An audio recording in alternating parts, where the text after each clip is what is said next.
بسم اللہ الرحمن الرحیم۔ السلام علیکم مائی یوٹیوب فیملی، میں ڈاکٹر عظمیٰ شفاعت۔ تو آج میں پھر ایک بار ایک نئے ویڈیو کے ساتھ آپ لوگوں کے سامنے حاضر ہوں، جس کا موضوع ہے ڈیتھ ریمائنڈر، قبر سے قیامت تک کا سفر بائی مولانا اسحاق صاحب۔ تو یہ ویڈیو بہت ہی خوبصورت ہونے والی ہے، تو لاسٹ تک ویڈیو میں بنے رہیں۔ تو پھر چلیے چلتے ہیں، دین کی باتیں ساتھ میں سیکھتے ہیں۔ ایک جنازہ ہو گیا، اللہ کے رسول تشریف لے گئے، ابھی لہر تیار ہونے میں دیر تھی، حضور بیٹھ گئے اور آپ نے لمبا خطبہ دیا، کسی دن وہ بھی بیان کروں گا، بڑا ابن اعظم رضی اللہ عنہ۔ حضور نے فرمایا جب موت کا وقت آتا ہے اس وقت فرشتوں کی ایک پوری گارد آتی ہے۔ ہم لوگ سمجھتے ہیں ایک ہی ملک الموت ہے، روحیں قبض کرتا، اس سے آگے لوگوں نے پھر ایک ردہ رکھ لیا کہ جب ایک ملک الموت ساری زمین پر اتنے جہان پر گھومتا اور سب کی جانیں نکالتا، تو حضور اگر حاضر ناظر ہو جائیں پھر کیا؟ یہ ہمارے دوست کہتے ہیں یہ بات ہی غلط ہے۔ ایک ملک الموت کب جانے قبض کرتا، بے شمار فرشتے ہیں اس کے ماتحت، وہ انچارج ہے محکمے کا، اس کے تحت تتوفاہم الملائکہ، بے شمار فرشتے۔ تو اللہ کے رسول نے فرمایا پورا دستہ، ایک انسپیکٹر ہوتا اس کے ماتحت سپاہی ہوتے، وہ آ کر اتنی دور بیٹھ جاتے ہیں جہاں تک مردے کی نظر جاتی ہے، وہ نہیں قریب آتے، باقی سب سپاہی بیٹھ جاتے ہیں۔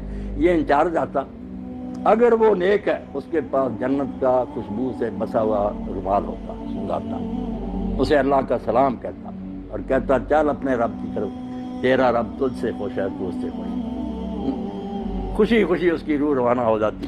برا جو ہے نا ڈرونی شکلیں، جیسے ہتھکڑیاں ہوتی ہیں پولیس کے پاس، جو برا مردہ اس کے لیے جو فرشتے ہی آتے ہیں نا، اس سے اسے پتہ چل جاتا کہ میرا انجام اب کیسا ہے۔ مسکراتے چہروں کی بجائے ڈرونی شکلیں، بدبودار رومال، غضب آلود نگاہیں، وہ چھپتی پھرتی پھر نکالتے مار مار، اور اسی وقت جب وہ رومال میں اس کو لپیٹتا دوسرے سپاہی آگے آ جاتے ہیں، اس سے وہ وصول کر لیتے ہیں، نیک روح سے لے کر جاتے ہیں۔ اللہ کے رسول صلی اللہ علیہ وسلم جہاں جہاں سے گزرتے ہیں خوشبو پھیلتی جاتی ہے اور ساری مخلوق کہتی ہے مرحبا، مبارک ہے تیرا آنا یار، تو نے ہم سب کو نا معطر کر۔ اور اگر برا تو بدبودار رومال، بدبو پھیلتی اور سارا جہان لعنت کرتا کہ تو کیسی منحوس روح ہے، ہمارا دماغ ہی خراب کر۔ آسمانوں پر جاتے ہیں، پھر وہاں اجازت مانگتے ہیں کہ دروازہ کھولا جائے، کھولتے جاتے ہیں نیک کے لیے، 7 آسمان پر کے اللہ کی عدالت میں لے جاتے ہیں۔ حکم ہوتا ہے کہ اس کا سارا جو ہے نا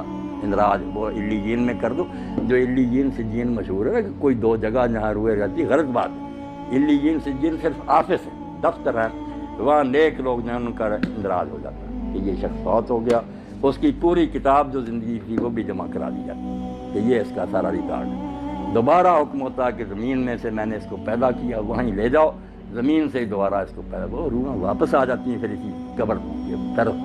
برے کی روح لے کر جاتے ہیں، جب حضور صلی اللہ علیہ وسلم فرمایا، اللہ کہتا نہ آسمان کے دروازے نہ کھولو، میرے دربار میں نہ دفع کرو، اس کو گار دو، اس کو 7ویں زمین کے نیچے پھینک دو، وہاں ہی رہ، وہاں سے نکالیں۔ لمبی حدیث ہے جو حضرت سے براج نے آتا ہے۔ نیک لوگوں کی روحیں خوشی میں ہوتی، کیسی پاک زندگی ان کی، حدیث پاک میں آتا ہے سنن ابن ماجہ کہ جب اس کو فرشتے آ کر حساب کے لیے کہتے ہیں نا کہ جواب دو ان سوالوں کا، تو منظر دکھایا جاتا ہے سورج غروب ہونے کا۔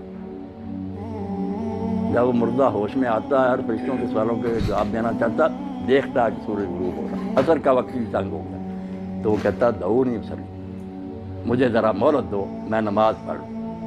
وہ کہتا اللہ یار تو اسے کیا حساب لینا جس کو اس وقت کی نماز یاد، مگر یہ حال ان کا ہی ہے نا جو زندگی میں نمازی رہے، جن کو یہاں کبھی خیال ہی نہیں آیا کہ نماز نامی شاید مسلمان کا کوئی کام ہے، انہوں نے وہاں نماز کو کیا یاد کرنا۔ یہ سچا مومن اس وقت کہتا ہے دیکھتے ہوئے کہ سورج جا رہا، تو کہتا ہے یار سوالوں کے جواب دوں گا میں، پہلے مجھے نماز پڑھ، بڑا خوش ہوتے ہیں۔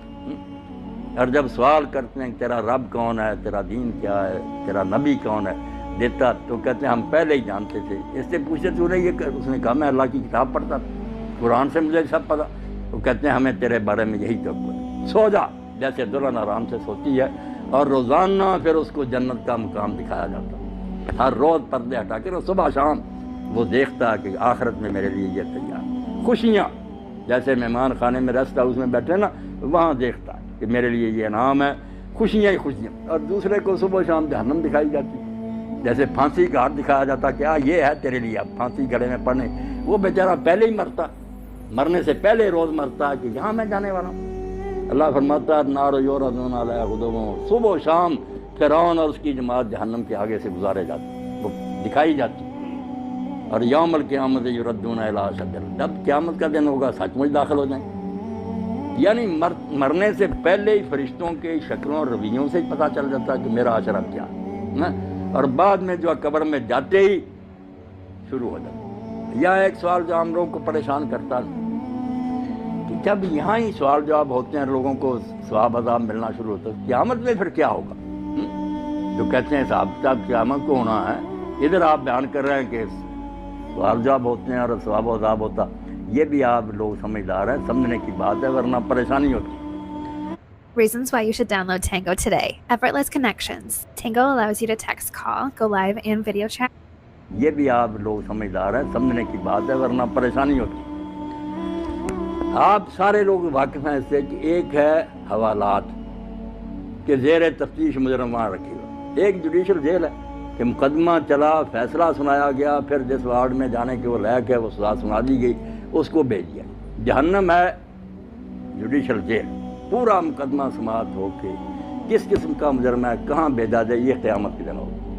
اور یہ جو ہے یہ صرف سرسری بات پر، جیسے پاسپورٹ دیکھا، ویزا دیکھا، چلو ادھر اس کو بھیج، یہ صرف ایسے ہے کہ یہ مہمان خانے میں بیٹھے ہوئے ہیں، خوشیاں منا رہے ہیں کہ آخری دعوت ہمارے لیے یہ ہے، جنت دکھائی جاتی ہے، برے ڈر رہے ہیں۔ اب یہاں یہ بھی سوال پیدا ہوتا ہے کہ ساتھ ساتھ ہی کیوں نہیں معاملہ طے ہو جاتا؟ اللہ تعالیٰ کو صبر ابھی فیصلہ کر دے، اس کو جہنم بھیج دے، اس کو جنت۔ یہ کیوں ہیں دو مرحلے کے؟ قبر میں صرف سرسری بات پرس ہے، آخرت میں پھر جہنم میں جنت ہے۔ یہ چیزیں آپ چونکہ پڑھے لکھے ہیں اور یہ چیزیں ضرور کی ہیں کہ عقیدہ جو آخرت کا اس کو سمجھا جائے۔ بات اصل میں یہ اور بڑی نازک بات ہے جو قرآن حدیث نے بتائی، توبہ توبہ ہم اس کی طرف دھیان نہیں کرتے کہ نیکی بدی وہ نہیں جو آپ نے مرنے تک کی، کھاتا آپ کا بند نہیں، آپ مر گئے کھاتا چل، یہ جب تک یہ کارخانہ سٹاپ نہیں نہ ہوتا، میزان نہیں لگ سکتی کہ میری نیکیاں کہاں کہاں اپنا اثر دکھایا، میری بری مثالوں نے کتنے لوگوں کو مرا دیا۔ یہ جب قیامت آئے گی نا، اس وقت ہوگا کہ ڈاکٹر صاحب نے کتنے لوگوں کو دین کی طرف رغبت دلائی، ان کی وجہ سے کتنے لوگ دیندار بنے، انہوں نے اپنی اولاد کو، یہ سارا حصہ قیامت کے دن نکلنا۔ اللہ کہتا ہے نکتب ما قدموا وآثارا، ہم وہ بھی لکھتے ہیں جو زندگی میں تم نے آگے بھیج دیا، اور وہ بھی لکھتے ہیں جو فٹ پرنٹس ہیں، آپ کے قدموں کے نشان رہ گیا نا، اور لوگ اس پر چل رہے ہیں۔ اس لیے اللہ کے نبی علیہ السلام کی نیکیوں کا آپ اندازہ کریں۔ یہ جو ہم کہتے ہیں نا حضور کو یہ ثواب پہنچانا، یہ بہت بعد میں تنگ ذہن والوں نے نکالا۔ رسول اللہ کو پہنچانا کیا؟ جو نیکی امت کرتی ہے نا، میں نے قرآن پڑھا، نماز پڑھی، روزہ رکھا، ہر ایک امتی کے اس عمل میں سے ایک آپ کے کھاتے میں جا رہا، صحابہ کے جا رہا ہے، اماموں، انہوں نے دین ہم تک پہنچایا۔ جو نیکی سکھائے گا، جتنے اس کے بعد جہاں تک وہ چلتی رہے گی اس کو ثواب ملے گا۔ یہ ایسا بینک کا کھاتا ہے جو بند نہیں ہوگا۔ اور برائی بھی اگر آپ نے شروع کر دی کہ اچھا بڑا گاؤں تھا، آپ نے کوئی لڑکی اغوا کر رہی، کوئی قتل کر دیا، دشمنیاں ہو گئیں، آگے خون خرابے قیامت تک چل رہے ہیں، تو آپ کو ایسا نہیں ملنا۔ اگر ہٹلر نے جنگ عظیم لگا دی اور ساری مہنگائی ہوگی، دنیا مر گئی، تو اس کو ثواب مل سکتی ہے دنیا میں؟ کون سی عدالت تھی؟ اس کے پاس کتنی زندگیاں تھیں کہ اس کو بار بار ایک ایک کے بدلے مارا، لاکھوں سے انسان مرے ہیں۔ اب قیامت کا دن چونکہ وہاں بار بار زندہ ہونا، بار بار مرنا، یہ عدالت نے سنا اس کو اتنی بار پھانسی دی ہے۔ یہ بیچارے کہتے ہیں قانون کے مطابق اس کو دینی تو چاہیے مگر دے نہیں سکتے، وہاں سچ مچ جیت جائے گی۔ تو یہ نیکی اور بدی کا جو لمبا چوڑا تصور ہے کہ نیکیاں بھی جہاں جہاں جا رہی ہیں، یہ بھی آپ کے کھاتے میں پڑی۔ اسی لیے اللہ کے رسول علیہ السلام فرماتے ہیں آدم کا پہلا بیٹا جس نے اپنے بھائی کو قتل کیا، اب جب قتل ہوتا ایک گناہ اس کے کھاتے میں اور قتل کا پڑتا جاتا کہ تو نے یہ سننا شروع کی۔ اگر یہ بد رسم تو شروع نہ کرتا تو کیوں انسانوں میں قتل؟ اب جب تک قیامت نہیں آتی آپ سمجھ جائے کہ کھاتا نہیں پتہ چل سکتا کہ اس کی نیکیاں کتنی بنی، برائیاں کتنی بنی۔ اس لیے محتاط رہنا چاہیے کہ میں اپنے طرز عمل سے کہیں اولاد کو گمراہ نہ کر دوں، میرے دوست نہ بگڑ جائیں، میرا خطبہ سننے والے نہ، میں مر جاؤں گا مگر میرے گناہ کی جو گٹھڑی ہے یہ بھاری ہوتی جائے گی۔ کوشش کروں کہ میں اچھی مثال قیام کروں تاکہ اس پر لوگ چلیں تو میرے مرنے کے بعد بھی وہ ثواب مجھے پہنچتا رہے۔ اس لیے اس کے سوا کوئی چارہ نہیں کہ جاتے وقت صرف سرسری کاغذات دیکھے جائیں، ان کو مہمان خانے میں ٹھہرا دیا جائے، ان کو حوالات میں بند کر دیا اور انتظار کریں آخری عدالت کا کہ جب آخری عدالت آئے گی پھر ہاتھ پاؤں بولیں گے، فرشتے گواہی دیں گے، زمین بولے گی، سارا تیرا نیکی بری کا کچا چٹھا آ جائے گا، جنت دوزخ کا فیصلہ اس وقت ہوگا۔ اور جنت دوزخ بھی کوئی ایک نہیں، اب جنت کا نبی علیہ السلام نے فرمایا کہ تم سمجھو بس جنت میں چلے ایک برابر ہے، وہاں 100 درجہ ہے جنت۔ ہم دیکھتے ہیں نا کہ بینک بنے، اتنی منزل، 100 منزل، اور منزل بھی اتنی دور، فرمایا یہ زمین ہے جتنی دور آسمان ہے وہاں دوسری جنت، اتنی دور ہی پھر تیسری جنت، 100 آسمان زمین جو ہے اتنے ہیں، اور سب سے آخری جو ہے وہ فردوس ہے، سب سے آخری، جس میں اللہ کے رسول نے فرمایا اس کی جو چھت ہے اور اللہ کے عرش سے نیچے سب سے اوپر اللہ کا تخت ہے، اس سے اوپر فردوس کی چھت ہے، اس فردوس کی چھت کا نام عربی زبان میں الوسیلہ ہے، اور وہ صرف ایک بندے کو الاٹ ہوگا ساری کائنات ہے، وہ کتنا خوش قسمت ہوگا، اور وہ کون ہے؟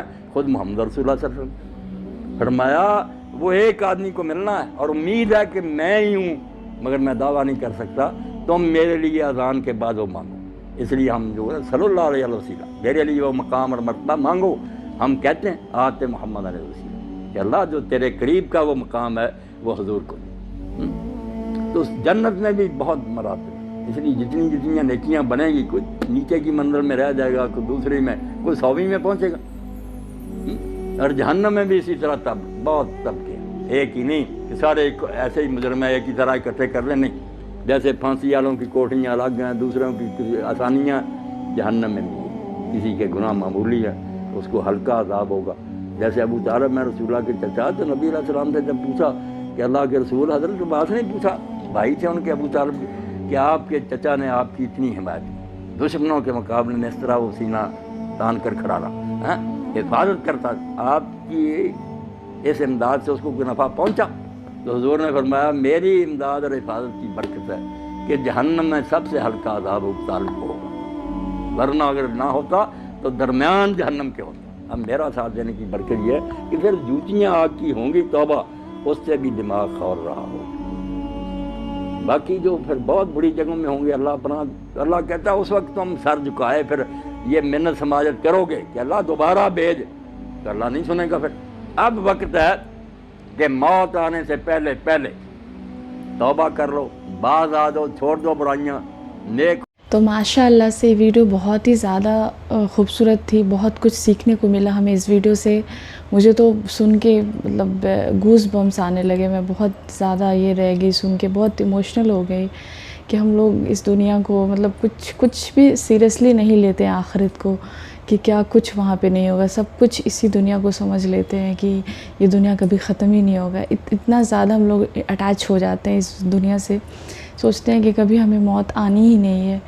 تو بہت کچھ سیکھا ہم نے اس ویڈیو سے، اور ہم لوگوں کو لگتا تھا نا، اس ویڈیو میں بتایا ہے مولانا اسحاق صاحب نے بہت ہی اچھے سے بتایا ہے اس ویڈیو کو، کہ ہم لوگوں کو لگتا ہے کہ ایک ہی ملک الموت آتے ہیں اور وہ مطلب روح قبض کر کے چلے جاتے ہیں۔ یہ مجھے پہلے بھی یہ پتا تھا، آج مجھے یہ کلیئر ہوا ہے کہ ایک ملک الموت نہیں ہوتے، بہت سارے فرشتے ہوتے ہیں موت کے جو کہ روح قبض کرنے کے لیے آتے ہیں۔ اور اس ویڈیو سے یہ میسج ملتا ہے مجھے، میں آپ لوگوں کو بھی بتانا چاہ رہی ہوں، اور خود بھی میں نے جو سیکھا اس ویڈیو سے، کہ ہم لوگ کو مرنے سے پہلے مرنے کے بعد ہم لوگوں کے پاس کچھ بھی آپشن نہیں ہوگا کہ ہم اللہ کو بول پائیں کہ اللہ تعالیٰ ہمیں پھر سے اس دنیا میں بھیجو کہ ہم اچھے کام کر کے آئیں، تو وہ چیز نہیں ہو پائے گا۔ تو مرنے سے پہلے ہی ہم کو سدھر جانا ہے، ہم نے جو بھی برائیاں کی ان کو چھوڑ دینا ہے، ہم کو نیک راستے پہ چلنا ہے، اور اللہ سے معافی مانگنا ہے کہ جو بھی پاسٹ میں ہوا ہے اللہ اس کو معاف کر دو، اور ہمیں آگے اچھے زندگی، اچھی ہدایت پہ چلنے کی توفیق عطا فرمائے۔